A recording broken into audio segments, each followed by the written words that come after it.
Okay, so we're going to move on to snaps. I'm going to show you how to sew on some snaps today.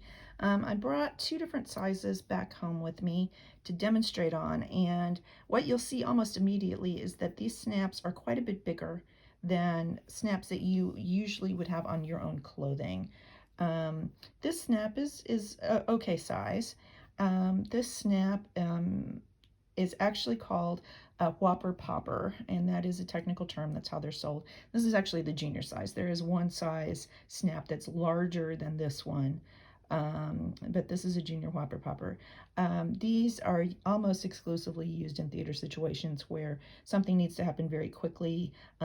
They hold a fairly decent amount of weight when they're snapped, so you can sometimes use them just to pop on a bow on something or do fast changes. They are pretty sturdy and stable, but they are a lot bigger than what you would typically use on clothing. You can tell that this is a big snap. I wanted to show this to you though. The snaps in the costume shop, we have in a plastic container. Most of them are already paired up, and we have about 6 different sizes there. I only brought these two home because I think that these are the ones that are going to be the most relevant for you. But I think that the Junior Whopper Poppers are already snapped when they're in the container. When you get yours out to do your sewing samples, make sure that you have both sides of the snap. So what we're going to do too is look at the size, or look at the two sides of the snap. And you can tell that there is a positive and negative, or an innie and an outie, however you want to call it, on the snap. That's why the snap works. Boom. Okay. That's the only reason that the snap works, is because you have one of each. So when you go to get the snaps out of the container, you make sure that you have a pair of snaps. If they're not already paired up, I said many of them in there are already paired up, but you do want to make sure that you get one of each. The thing that happens the most often, and it happens to people who still sew a lot, is that if this snap is turned upside down, it looks very similar. You see what I'm saying? They are slightly different enough you can tell on the sides, but, and the same thing happens with this one if you turn it upside down. So you do want to make sure that you have one of each and that you sew them so that you have one going each way. Very important, otherwise the snap will not work. We sew these on very similar to how we sew a button on, so I'll demonstrate that for you. Once again, I have a double thread, and I put a knot with some extra thread at the end, because we're going to tie it off the same way that we did with the button. If you have room on your fabric to go ahead and sew the snaps on the same piece of fabric that your buttons are on, totally fine to do. You probably do have room to do all of them on the same piece of fabric. I'm going to come from behind on this too. And I'm going to start with this half, which is the any half. And so I'm going to lay it there. What you want to do is, I'm going to take it through the hole, and then I'm going to take it back behind and through. As usual, kind of when we, same as when we were doing our stitching before, my hand is behind here. So when I stick the thread, or stick the needle through the fabric, I can feel it going through because I almost stab my finger every time. So I'm going to do that 3 times through here. 3 is once again our magic number on it. I'm going to do it 3 times. And then I'm going to put the needle in the fabric, and I'm just going to let it go underneath and over to the next hole. Okay, so on the back side, we've got the 3 little stitches, and then we've got that one longer stitch where I'm connecting it to the other side. The back side of the fabric, when you sew these snaps on, the back side of the fabric is not going to be terribly attractive. It really isn't. Like I said before, the thing with sewing the buttons and snaps on is that it's there for a function.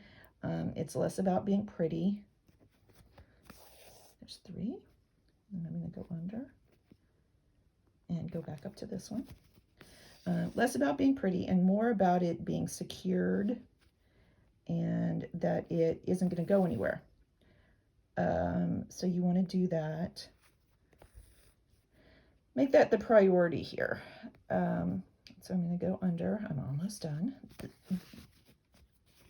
And the other thing is that you do want to always do them from the hole out. We are not going like how we did the button, how it went from one hole across to another hole. You don't do that with snaps. With snaps, you do that. You do it from the hole out onto the fabric. And also, don't want to go back too much on this, but you have to do that with this too. I have seen students who have sewn from the hole out, like, you know, out.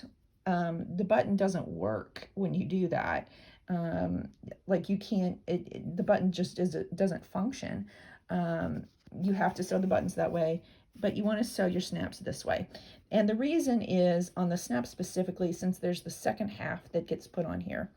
When you sew across from one to the other, if you sewed across like that to do it, it makes a big bump of thread right here, which makes sense, right? You got, you know, a bunch of thread layered on top of your snap, and it makes the snap not work as well. You have that one, and then you have the thread from the other side, and it makes a little bit of a bumper in there that makes the snap not go together as tightly. So that's why we don't do it on snaps. So I've done my 4 here. And as you can tell, see, the back isn't terribly pretty back here. I'm going to do the same thing, though. I'm going to tie this off really well on the back and make sure that it's really secured. Most of the time, you'll find that the snaps have 4 holes. If you get into the Junior Whopper Poppers, the Whopper Poppers, you'll see on this one, if we look, it actually has more than 4 because it has to be secured. So this one's got 6 holes, and the Whopper Poppers are larger for that reason. I think the little bitty tiny baby snaps may only have 3, but you know, it's adjusted depending on the size of the snap so that it's secured. So keep that in mind. Each one of them may have a different size. Do I have, yeah, I think I have enough thread to do this. So we're going to sew the other half on, and just make sure, because you're going to get really mad at yourself, double check to make sure that your snap is the right side up for where it needs to be. So this is the other half of my snap. If you're not sure, test it out and make sure, and just put it a little bit away from your first snap, because after you get done sewing the second one on, you're going to want to test it out and make sure that they work. So give a little room in there. A couple of inches is fine. Once again, throughout the back, it's sewn on exactly the same way. The main problem with the snaps is that you just have to make sure that they're going the right direction. And so I'm going to sew all the way, all 4 of the holes. I'm going to take it through 3 times each hole. And if you are still to the point where you're having to go down and pull all the way through and then come up and pull all the way through, you can still do that. That's just as effective. This is just for students who at this point are a little bit more comfortable doing it the other way. But if you need to keep, you know, doing it where you're putting your thread through and pulling it through all the way and then back up. These are always so much fun because you're like, I can't find the hole. Where did the hole go? There it is. And if you can do it this way, it's a little bit easier to figure out where the hole went.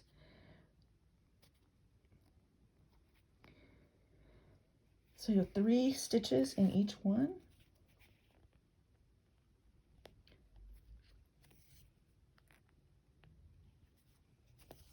It's a good thing I'm about done because I'm about to run out of thread. And then I'm going to turn it around and tie it off like I had done on everything else today, done on all of the other things. And then the last thing that you want to do is make sure, turn this back over, and make sure that it actually snaps together. Snap it. You should feel, once it's snapped, you should be able to pull on it without worrying that the whole thing is going to come flying off of there. You know, they should be secured, and you should feel comfortable doing that. Especially for theater, you know, of course, a lot of times these snaps are used for fast changes.